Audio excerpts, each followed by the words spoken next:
सुनाने जा रहा हूँ एक सच। है सुनने की हिम्मत? नहीं होगी यार, क्योंकि सच तो अच्छे अच्छे लोगों का डाइजेस्ट नहीं होता।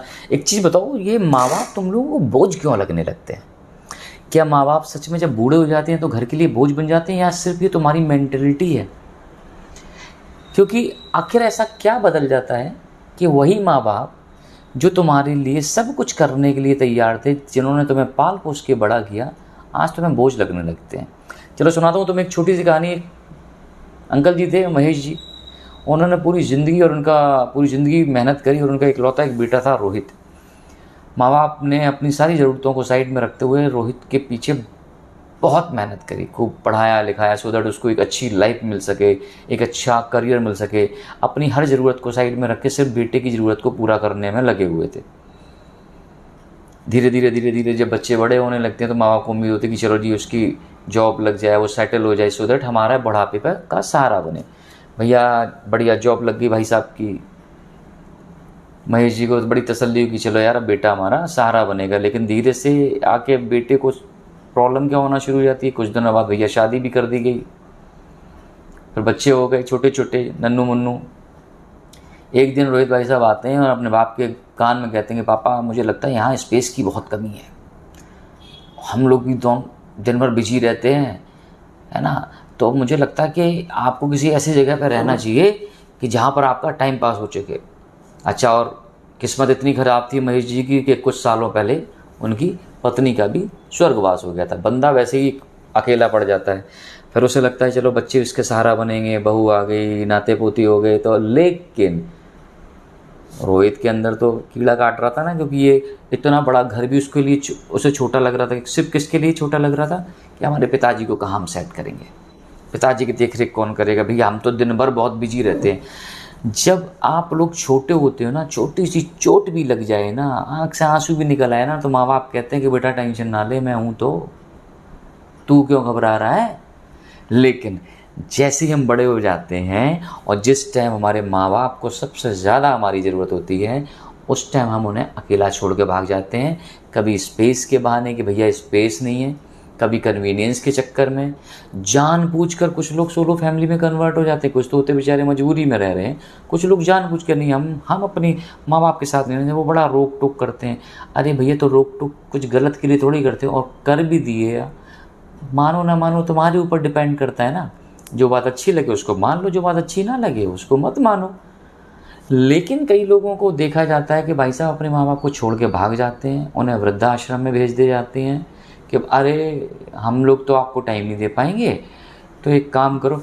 एक बात सुनना मेरी जान, एक वक्त के बाद एक ऐसा वक्त आता है कि जब आपके मोबाइल में ना नाम तो सेव होता है लेकिन उस नंबर से कॉल कभी नहीं आती, और तब उस इंसान के जाने का सबसे ज़्यादा गम आपको समझ में आता है। माँ बाप बचपन से लेके आपके बुढ़ापे तक, और वो जब तक वो जिंदा हैं तब तक आपके साथ हमेशा खड़े रहते हैं, सो दैट उनके बच्चों को कोई तकलीफ़ ना हो। लेकिन वही माँ बाप हमें कुछ समय के बाद बोझ लगना शुरू हो जाती है। अरे तुम्हारी इतनी औकात है क्या कि तुम माँ बाप को पाल पोस सको। जब बच्चा चलना सीखता है ना तो वो 1000 बार गिरता है, और माँ बाप फिर भी उंगली पकड़ पकड़ के उसको चलाना सिखाते हैं कि चल बेटा, बोलना सिखाते हैं। जब साले तुम तोतले थे ना, जब तुम्हारे मुंह से आवाज़ भी नहीं निकलती थी, तब भी माँ बाप समझ जाया करते थे। लेकिन आज तुम इतने बड़े हो गए हो कि माँ बाप क्या बोल रहे हैं तुम्हें वो भी समझ में नहीं आता। और हिस्ट्री उठा के देख लो कि जिसने भी अपने माँ बाप के साथ इतना गंदा व्यवहार किया, क्योंकि कर्मा है ना, वो लौट के आएगा। बूढ़े तो बहनचोद किसी दिन तुम भी होगे, पर तुम्हारे बच्चे भी वही देख रहे हैं ना, तुम्हारे बच्चे भी तुम्हारे साथ वही करेंगे। प्रॉब्लम ये है कि घरों में अगर कलेश हैं तो ठीक है, आपस में बैठ कर उसको सुलझाओ, बट छोड़ना, भाग जाना, ये कोई सॉल्यूशन नहीं है। जब तक साथ में रहोगे तो मजबूत रहोगे। इसीलिए लोग आजकल डिप्रेशन का शिकार हो गए, क्योंकि भैया तुम अपनी बीवी से भी अपनी तकलीफ तो डिस्कस करते नहीं हो। नॉर्मली जैसे कहावत है ना कि लड़के अपनी बातें अपनी माँ से डिस्कस करते हैं और लड़कियां अपनी बातें अपने पिता से। अब भैया माँ बाप को तो दूर कर दिया, तो तुम्हारे पास डिस्कस करने के लिए कोई बचा ही नहीं है, इसीलिए तुम हो अकेले। माँ बाप बोझ नहीं होते, बस उन्हें भी बुढ़ापे में तुम्हारी उतनी ज़रूरत होती है जितना तुम्हें अपने बचपन में उनकी होती है।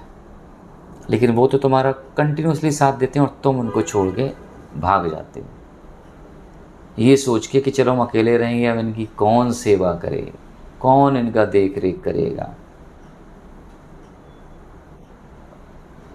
हम हिंदुस्तानियों में कहावत है ना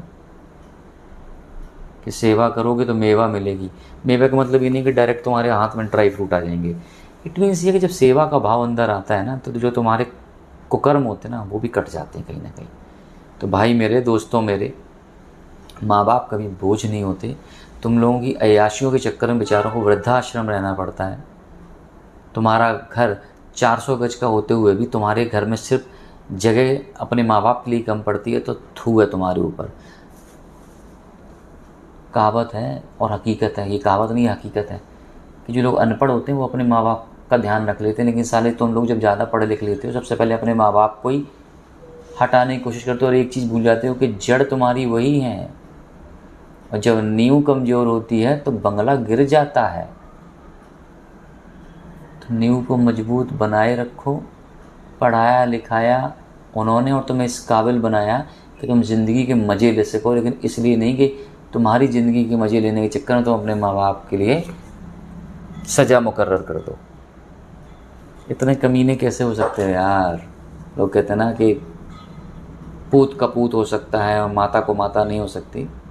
तो कहीं ना कहीं ये बात तो सही साबित भी होती है ना, कि सबसे ज़्यादा वृद्धाश्रम में उन लोगों के माँ बाप डले होते हैं जिनके बच्चे विदेशों में डॉलरों में रुपए छाप रहे होते हैं।